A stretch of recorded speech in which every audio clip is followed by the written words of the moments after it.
Nous sommes reconnaissants ce matin de ce que le Seigneur nous garde encore en vie et il nous permet d'être dans sa présence pour le louer, l'adorer et maintenant pour étudier ensemble sa parole. C'est vraiment un privilège que chacun d'entre nous avons d'être dans sa présence.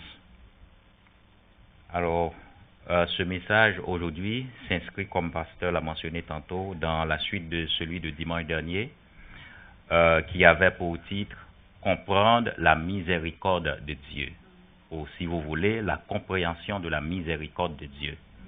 Étant donné que dimanche dernier, nous avons passé au travers des 2 points qu'on avait mentionnés, donc il plaise à Dieu de nous aider par son esprit de pouvoir aborder les 2 autres points, notamment la condition d'obtention de la miséricorde de Dieu que nous avons effleuré dimanche dernier et les bénéfices de la miséricorde de Dieu.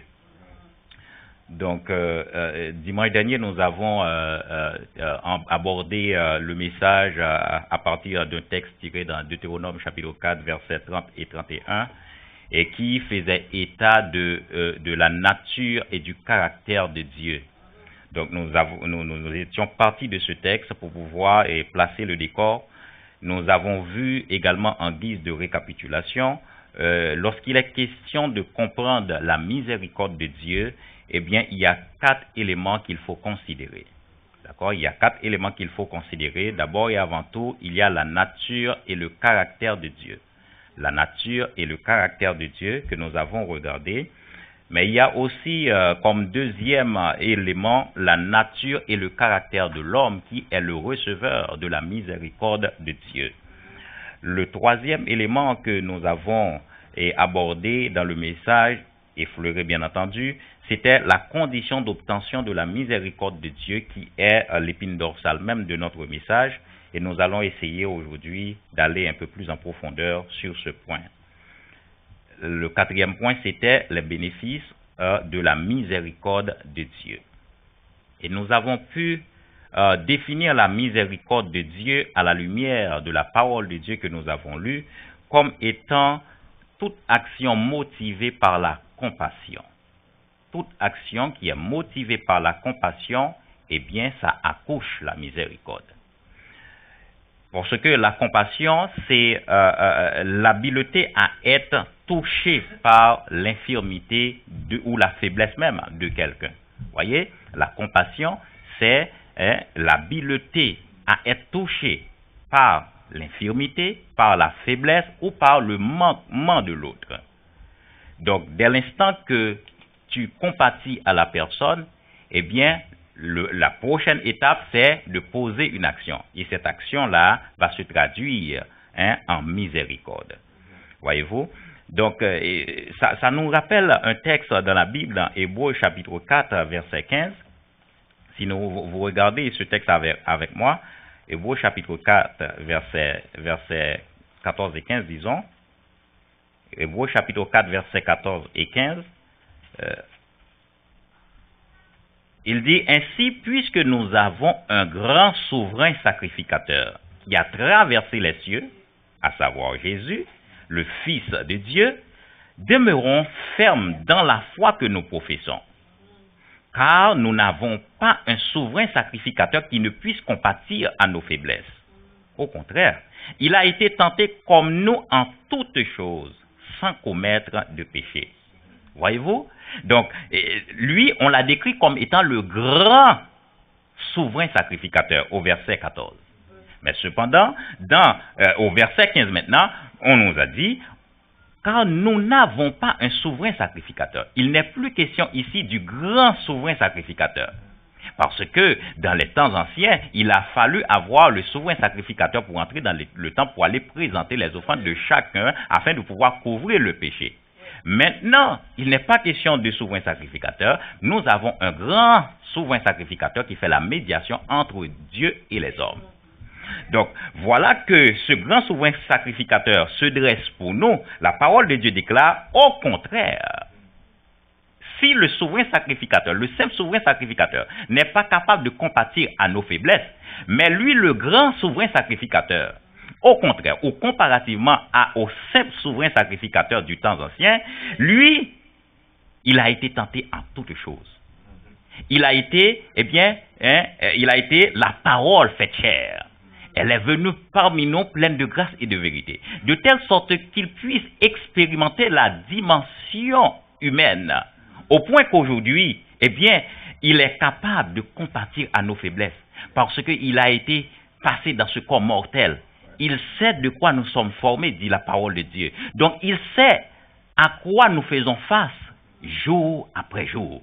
Donc, il est mieux placé pour compatir à nos faiblesses. Il est mieux placé pour, porter son secours à chacun d'entre nous, parce qu'il est passé à travers ce corps mortel. Donc, c'est pourquoi Jésus, en tant que le souverain sacrificateur et médiateur entre Dieu et les hommes, nous devons toujours avoir ce recours d'aller vers lui de manière à pouvoir, bénéficier de sa miséricorde ou de sa compassion, si vous voulez. Donc, la compassion, mes bien-aimés, donne naissance à la miséricorde, telle que nous l'avons mentionné tantôt, et la miséricorde, donne naissance à la grâce. Voyez-vous? Vous voyez l'enchaînement? La compassion donne naissance à la miséricorde, donc la compassion vient motiver la miséricorde. La compassion vient créer le déclenchement. La compassion vient servir de catalyseur pour que la miséricorde de Dieu s'opère maintenant. Alors que la miséricorde elle-même, donne naissance à la grâce. La grâce que nous allons voir un peu plus loin comme étant des bénéfices.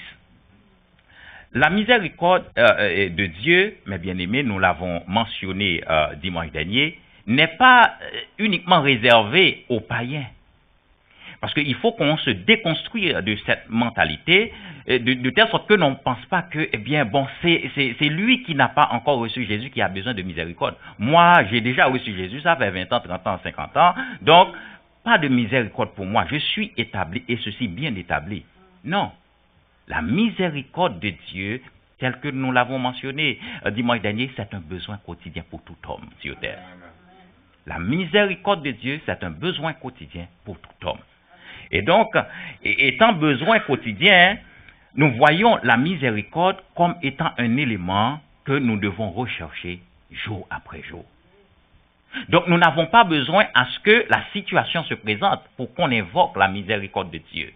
Et c'est sur quoi je veux attirer votre attention pour que qu'on ne se sente pas, établi ou bien sur notre piédestal. Nous, on n'a pas besoin de miséricorde de Dieu parce que Jésus a dit tout est accompli. Non, mon frère, ma sœur, on a encore besoin de la miséricorde de Dieu parce qu'il y a un ennemi qui ne joue pas, un ennemi qui est prêt à tout casser pour ridiculiser la gloire de Dieu dans nos vies. Et c'est pourquoi on a grandement besoin de la miséricorde de Dieu. Amen. La miséricorde de Dieu, c'est une semence. Et c'est pourquoi, jour après jour, on en a besoin. C'est une semence. Là où tu es affaibli en prière, la miséricorde de Dieu résonne dans la réalité spirituelle, dans le monde spirituel, parce que tu l'as déjà semé. Tu l'as déjà invoqué dans ta prière. Et ça, la miséricorde de Dieu peut prendre le relais pour toi à un moment donné où est-ce que tu es en faiblesse. Les obstacles peuvent se dresser à n'importe quel moment de la durée. Voyez, les épreuves ne t'avertissent pas. Non. Donc, est-ce pourquoi vous et moi, nous devons, toujours nous brancher sur la miséricorde de Dieu. Titrer un message « Comprendre la miséricorde de Dieu » ou « La compréhension de la miséricorde de Dieu », pourquoi on est censé avoir un tel message? Pourquoi le Seigneur est censé nous envoyer un tel message? Pourquoi? Certes, nous avons déjà entendu parler de miséricorde de Dieu, mais le Seigneur a attiré mon attention sur le fait d'invoquer la miséricorde de Dieu comme étant une prévention. Ah oui, comme étant une prévention. Donc, invoquer la miséricorde de Dieu doit s'inscrire dans une dynamique de prévention pour chacun d'entre nous en tant qu'enfants de Dieu, et même pour ceux qui ne sont pas encore à Christ. Comme étant une prévention. De telle sorte que lorsque tu fais des préventions face à une situation, tu réduis le risque. Tu réduis l'ampleur des dégâts ou des désastres. Vous voyez? Tu réduis l'ampleur. Donc, c'est pourquoi il nous faut, nous appuyer sur la miséricorde de Dieu. Et ce matin, encore une fois, nous allons essayer de nous attarder sur le point 3 qui est un point crucial dans l'étude de la miséricorde de Dieu. Nous allons nous attarder un peu plus sur ce point afin de pouvoir peaufiner davantage et avancer. Ce troisième élément que nous avons touché dimanche dernier, c'était, concernant la miséricorde de Dieu, c'était la condition d'obtention de la miséricorde. On s'était rendu compte qu'il y a une condition qui nous amène à l'obtention de la miséricorde de Dieu. Tout le monde n'est pas censé recevoir la miséricorde de Dieu telle que on l'a précisé la semaine dernière. Parce que cette condition-là renvoie à l'état de notre cœur lorsqu'il est question d'obtenir la miséricorde de Dieu. La condition dont il est question ici renvoie à l'état de notre cœur. Ça renvoie à l'état de notre cœur. Dans quel état se trouve notre cœur pour que nous puissions obtenir la miséricorde de Dieu? Et c'est cette question que chacun d'entre nous doit se poser lorsqu'on doit aller chercher la miséricorde de Dieu. Est-ce que mon cœur est en état pour recevoir la miséricorde? Certes, la miséricorde est disponible, mais il y a une condition préalablement qui doit être sur la table pour faire appel à la miséricorde de Dieu. Nous avons pris en exemple le psaume 51, si vous voulez, vous le regardez avec moi. Et le psaume 51, qui est un psaume, le psaume de David, qui est un exemple pour nous, pour ce qui est de la miséricorde de Dieu, pour quelqu'un qui recherche véritablement la miséricorde de Dieu. Nous avons pris en exemple ce texte, Psaume 51, à partir du verset 16. Essayons de regarder ça à partir du verset 16. Parce que ici, en parlant de miséricorde de Dieu, et en prenant bien entendu ce texte, ce n'est pas le péché de David qui met une préoccupation. Non, ce n'est pas le péché de David. Mais c'est surtout l'état du cœur de David qui m'intéresse. Et c'est ce sur quoi Dieu veut attirer notre attention, pas le péché. Vous et moi, à n'importe quel moment, on peut tomber si ce n'est la grâce de Dieu. Mais maintenant, regardons comment un homme arrive à faire bouger le Seigneur. Regardons à partir du verset 16.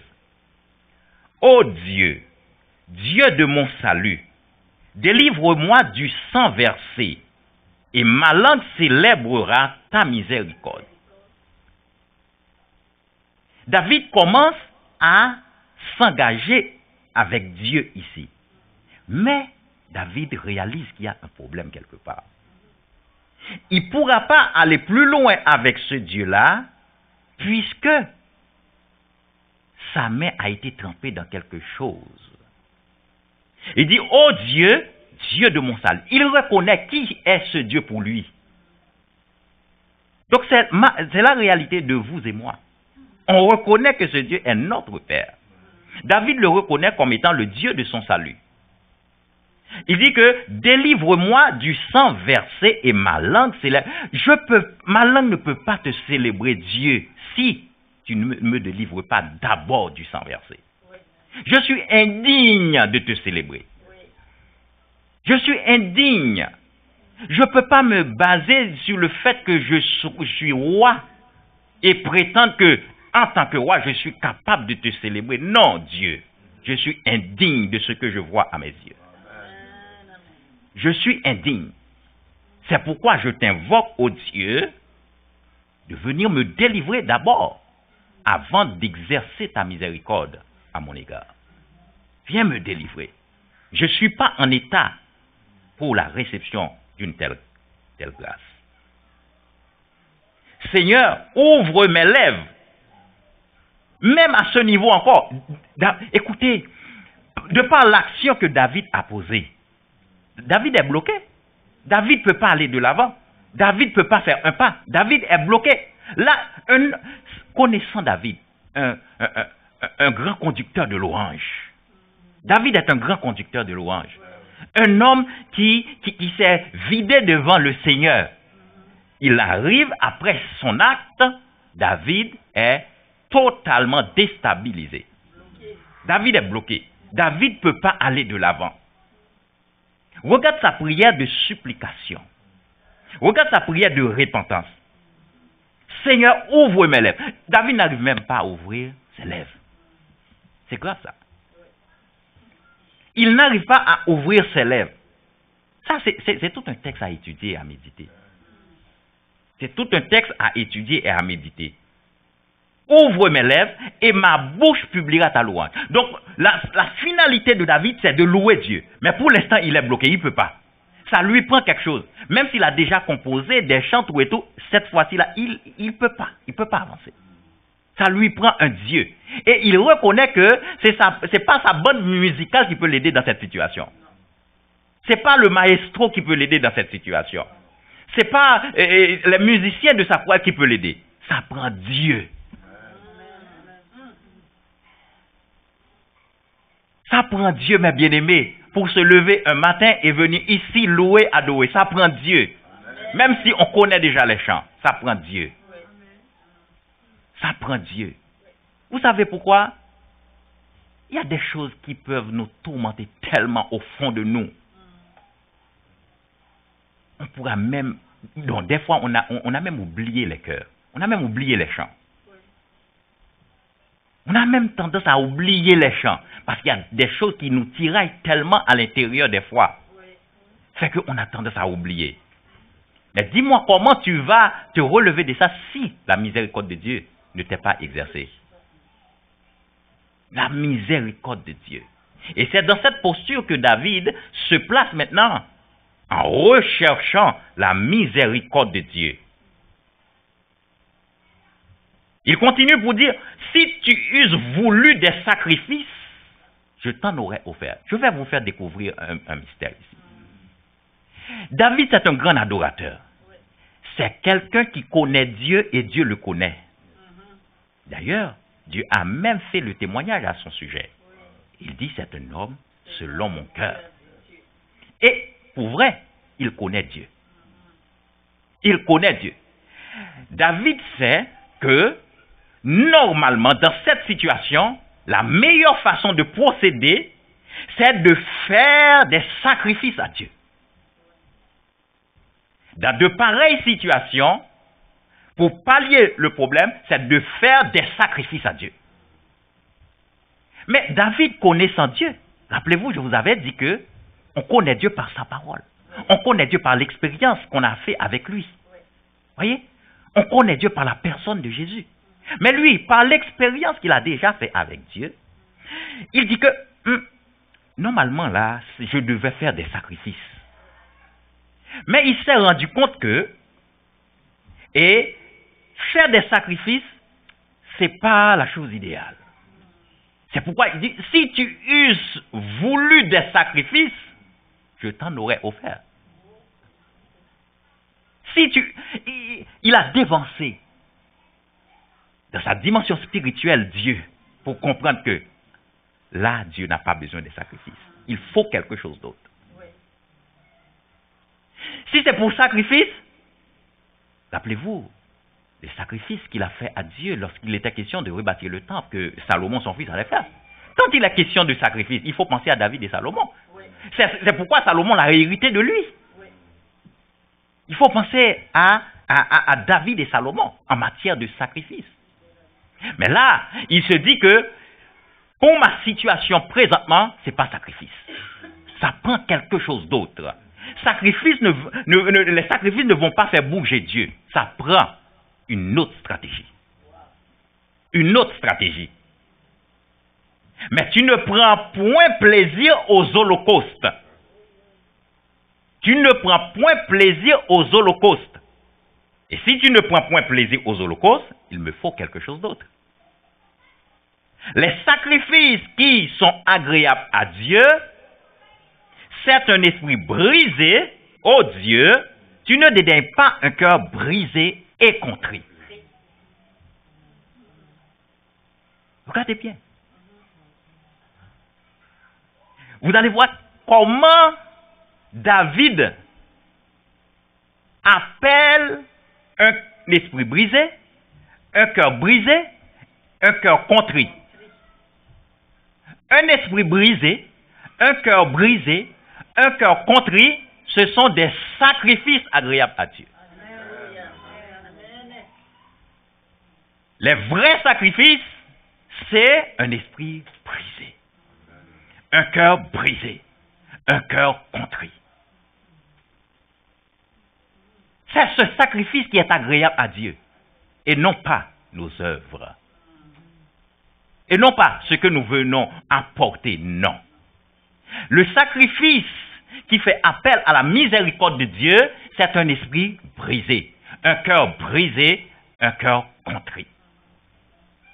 Et non pas une offrande, non. Le sacrifice qui attire la miséricorde de Dieu, dans ce cas présent, c'est un esprit brisé, un cœur brisé, un cœur contrit. Regardez ce qu'il appelle sacrifice. Moi, j'aurais pensé à quelque chose que j'apporte comme sacrifice. Non. Non. J'aurais pensé apporter quelque chose comme sacrifice, tout comme David l'a pensé préalablement. Mais Dieu s'attend à un esprit brisé. Dieu s'attend à voir un cœur brisé, un cœur contrit. Voyez, David encadre l'esprit, le cœur, par deux adjectifs. Nous avons appris à l'école, l'adjectif décrit l'état d'une personne, d'un animal, d'une chose, c'est vrai. C'était ça qu'on nous a appris à l'école. Oui, il a encadré. Il a encadré le cœur par brisé, adjectif, par contrit, adjectif.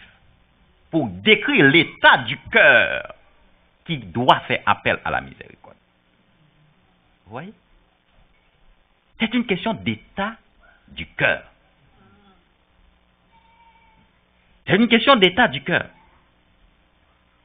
Il faut que le cœur soit brisé. Et quand on parle de l'esprit brisé ou cœur brisé, mes bien-aimés, ça fait référence au concept de brisement. L'esprit brisé, cœur brisé, ça fait référence au concept de brisement. Et j'aimerais ajouter que l'état d'affliction de quelqu'un, mes bien-aimés, ne suffit pas pour qualifier l'état de quelqu'un de brisement. L'état d'affliction de quelqu'un ne le qualifie pas pour autant de quelqu'un qui est brisé. Il manque quelque chose d'autre pour que le brisement soit imminent. L'état d'affliction ne suffit pas. C'en est une partie, mais ça ne suffit pas. Nous le verrons un peu plus loin.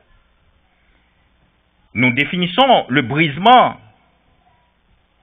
comme étant le fait de reconnaître, d'être conscient de ses fautes, de ses torts causés, ses offenses et ou péchés, ses manquements, ses limitations, ses incapacités, tout en invoquant avec humilité et supplication l'intervention divine, en vue de l'obtention de la miséricorde. C'est ce que décrit le texte de Psaume 51. C'est ce que décrit le texte. Donc, il faut reconnaître. Il faut être conscient.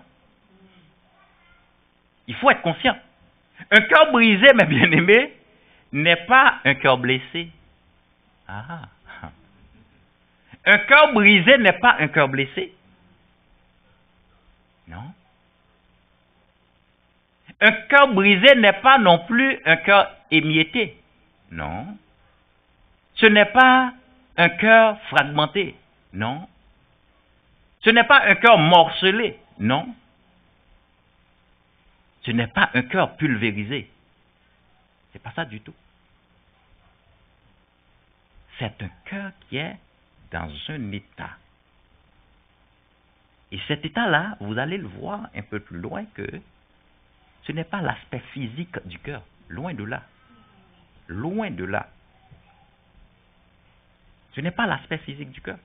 C'est pourquoi David présente, comme je vous l'avais montré tantôt, un double état du cœur. Brisé, contrit. Brisé et contrit.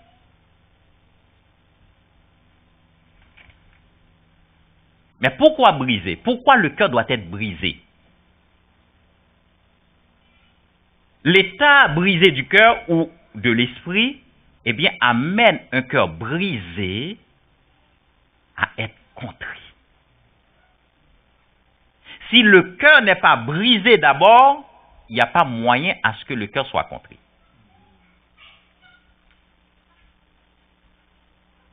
Le cœur contrit, c'est l'ultime étape que le cœur doit connaître pour que la miséricorde s'exerce. Parce qu'un cœur contrit, c'est un cœur repenti. Un cœur contrit, c'est un cœur repenti.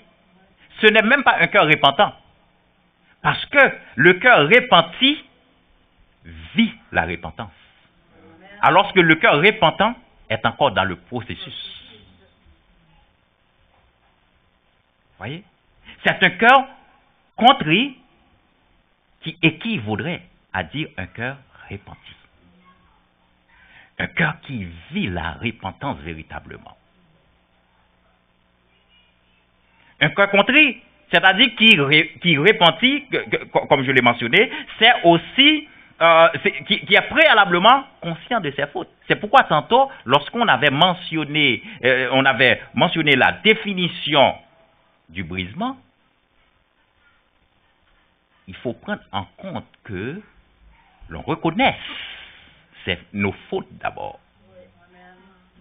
C'est pourquoi, d'accord, l'état d'affliction n'était pas complet au départ. Parce que on peut être dans l'affliction, mais on n'est pas reconnaissant, on ne reconnaît pas vraiment nos fautes. Donc, il faut, être dans l'affliction, mais tout en reconnaissant nos manquements, nos fautes, nos erreurs, nos torts, nos limitations, nos incapacités, pour aller chercher de l'aide auprès de Dieu. Tant et aussi longtemps tu n'es pas conscient de tes fautes, tu ne parviendras jamais à aller chercher de l'aide, même à te baisser devant le Seigneur, parce que tu es grand monsieur, grande femme. C'est ça la problématique. Donc il faut reconnaître ses incapacités. Donc on ne parvient pas à la repentance sans reconnaître ce qui fait défaut chez soi. Ah non. Si on ne reconnaît pas ce qui fait défaut chez soi, il n'y a pas moyen de repentance. Il n'y a pas moyen de repentance. Et c'est pourquoi vous allez voir que lorsque Jean commençait à introniser la venue de Jésus, s'adressant aux pharisiens, il dit « Race de vipères, vous mourrez dans vos péchés. » Parce que les autres, ils ne voulaient pas reconnaître la venue du Messie, ou bien Jésus comme étant le Messie, le sauveur de l'humanité. Ils ne voulaient pas le reconnaître. Et ils pensaient qu'ils étaient bien là où ils étaient.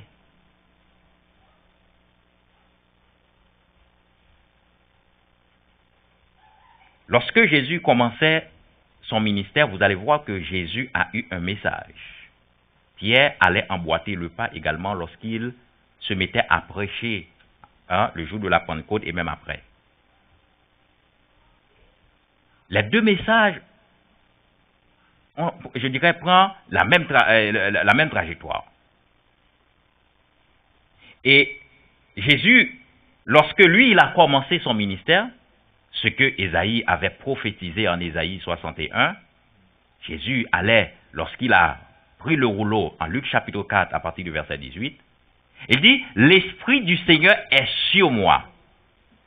Il m'a envoyé pour guérir le cœur brisé. » L'Esprit du Seigneur est sur moi, il m'a envoyé pour guérir le cœur brisé. Pas le cœur blessé, mais le cœur brisé. Le cœur blessé est une mince affaire. Jésus s'intéresse au cœur brisé. Vous allez voir ce qui est véritablement cœur brisé. Ne pensez pas à quelque chose qui est fendu, non. Parce que littéralement, on a tendance à voir le cœur brisé comme ça. Non. Je vous le dis, c'est un état. Certes, ce qui est fendu a un état, mais vous allez voir que, pas vraiment abstrait, mais vous allez voir que c'est un état. Il faut comprendre la dimension de l'état pour que vous puissiez appréhender le cœur brisé. Parce que jusqu'ici, lorsque Jésus, prenait la parole pour dire que l'Esprit du Seigneur est sur moi, il m'a envoyé pour guérir le cœur brisé, on a tendance à croire que c'est des cœurs abattus. Non. Ce n'est pas des cœurs abattus, c'est des cœurs brisés. Nous pouvons même le voir à travers l'exemple qu'on avait pris dans le texte, Luc 15, le fils prodigue. Un cœur abattu est extrêmement vulnérable. Extrêmement vulnérable, un cœur abattu. Le cœur brisé, disons, c'est ce qui attire Jésus, le cœur brisé. Un cœur blessé peut ne pas bouger, mais dès qu'il est brisé, ça attire Jésus automatiquement. Ça l'attire automatiquement. Voyez? Le cœur brisé, mes bien-aimés, c'est un cœur qui a une plaie. Alors qu'il n'est pas blessé. Il peut ne pas être blessé, mais il y a une plaie dans le cœur brisé. Et c'est cette plaie-là que je veux vous aider à découvrir de quoi il est question. C'est cette plaie que Jésus vient guérir. Vous voyez, lorsque il y a une cicatrice, la cicatrice peut apparaître sur la peau, mais au fond, la plaie n'est pas guérie. Et c'est pourquoi le médecin ou le personnel médical s'arrange de manière à ce que ce qui fait mal à l'intérieur là soit guéri d'abord. La cicatrice peut guérir et la personne a encore des rendez-vous pour aller à l'hôpital. Parce qu'il y a un petit quelque chose à l'intérieur qui n'est pas encore correct. Et c'est ce petit quelque chose que Jésus vient traiter comme le médecin par excellence. C'est ça qu'il vient traiter. La plaie dont il est question, mes bien-aimés, c'est la plaie de la culpabilité. Car tous ont péché et sont privés de la gloire de Dieu. Regardez avec moi le texte Luc. Je vais vous montrer quelque chose. Et je crois que le Seigneur, par son esprit, va vous faire du bien.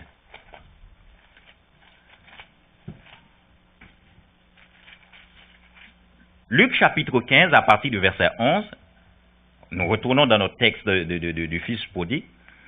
Il dit encore, c'est Jésus qui établit ce parabole, un homme avait 2 fils.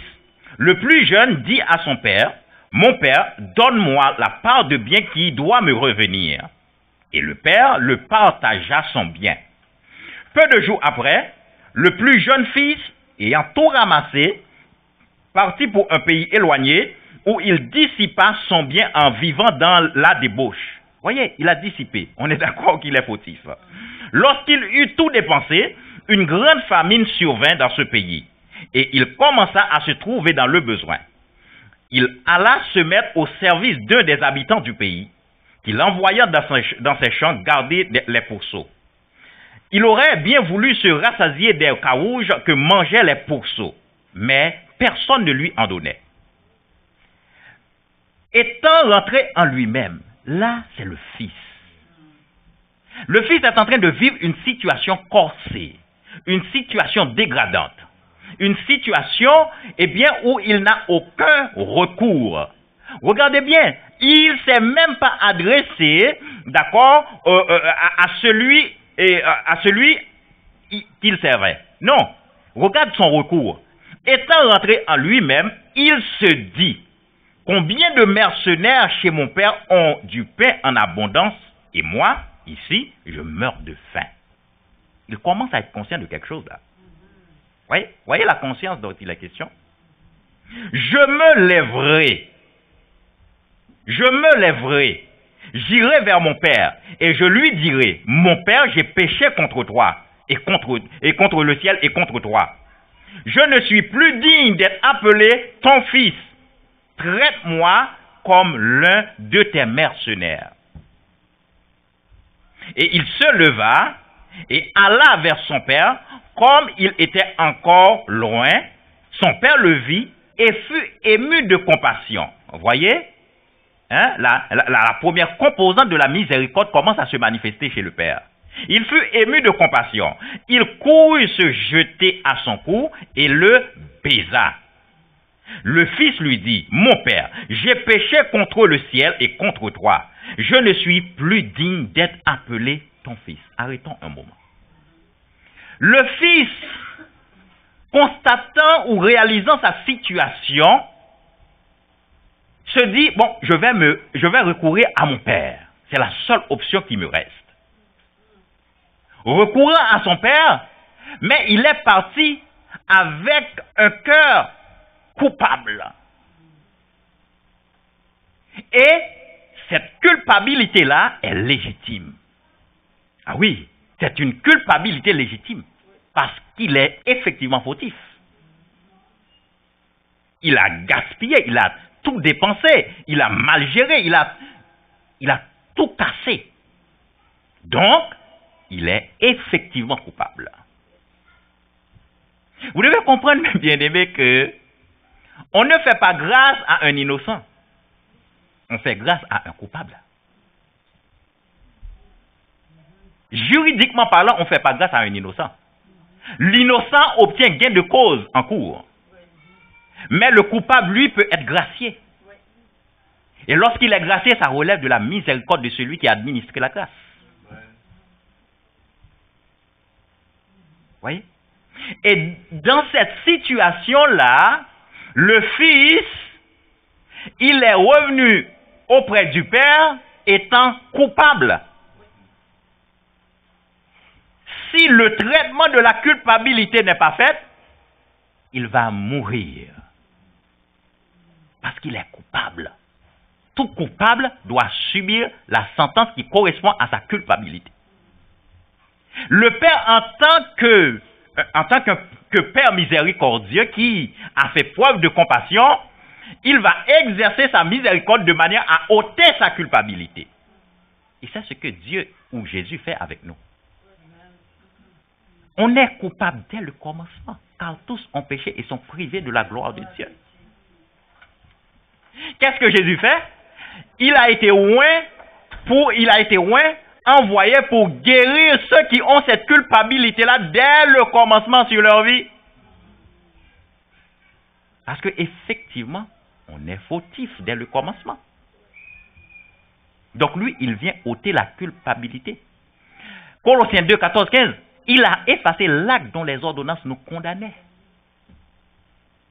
Il y a un acte qui a été promulgué par le royaume de l'enfer qui dit que nous sommes effectivement coupables.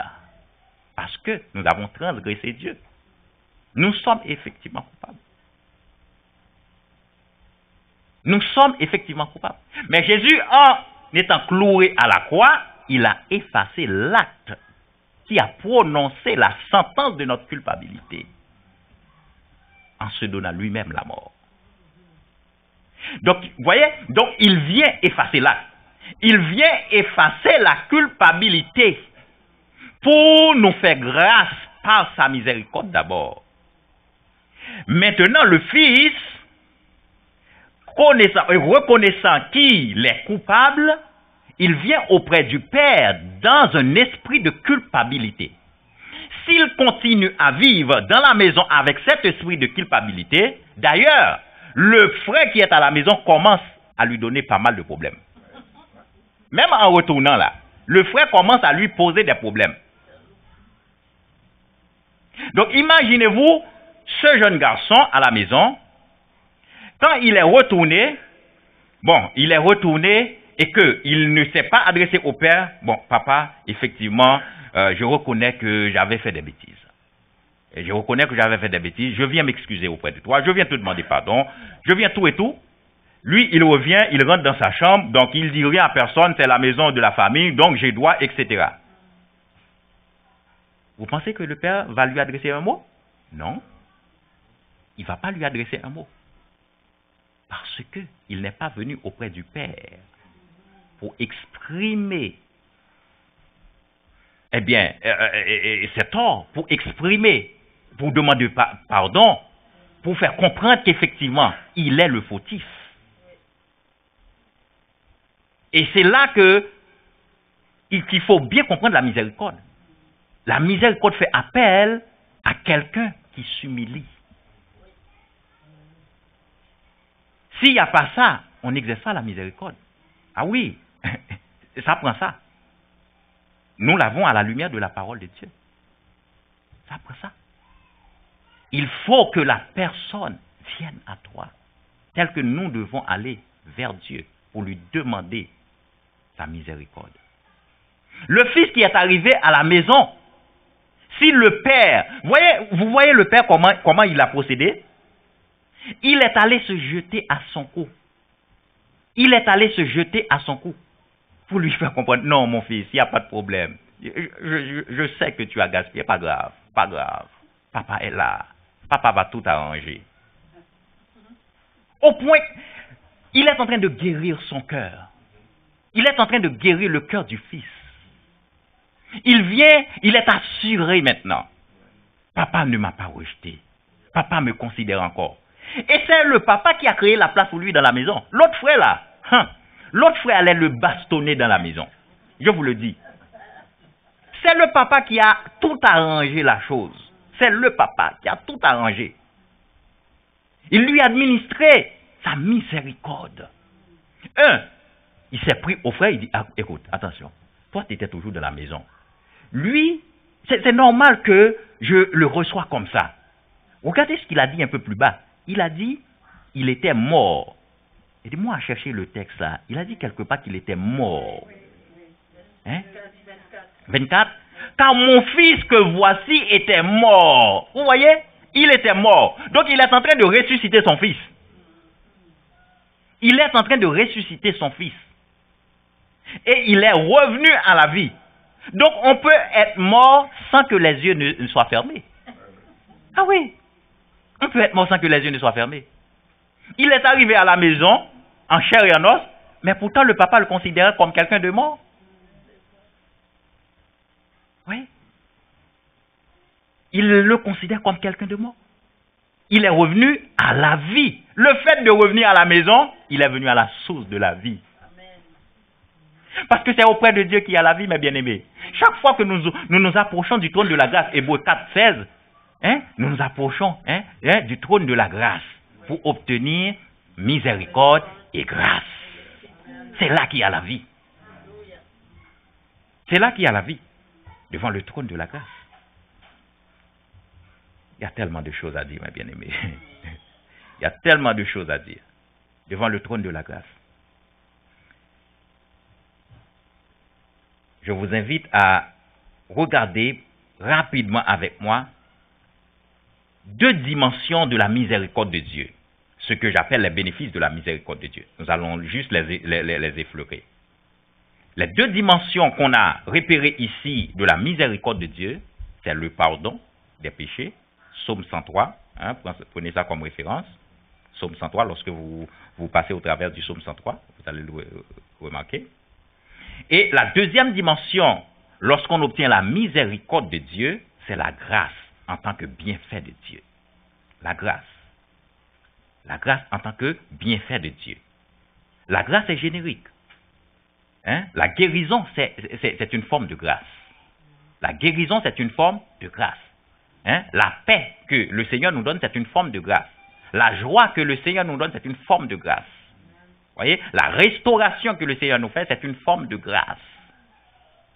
Voyez, eh bien, nous pouvons invoquer la miséricorde de Dieu pour qu'il puisse nous faire grâce, pour qu'il puisse nous accorder son pardon. Que le Seigneur nous permette de grandir en maturité dans sa parole pour comprendre véritablement la profondeur de sa pensée, de sa volonté. Nous, en tant que corps de Christ, nous en avons grand besoin. Parce que nous ne pouvons pas grandir en dehors de la nourriture qui doit véritablement nous propulser dans les hauteurs, qui doit véritablement nous aider à comprendre la dimension spirituelle de Dieu. Nous bénissons le Seigneur pour chacun d'entre vous qui m'avait prêté l'attention pour une fois de plus continuer avec ce message. Comme je l'ai dit tantôt, c'est toujours abondant de communiquer la parole de Dieu. Donc que le Seigneur vous bénisse et que le Saint-Esprit fructifie cette parole dans vos cœurs. Et je crois que le Seigneur ne cessera pas de nous faire du bien au travers de sa parole. Que le Seigneur vous bénisse abondamment.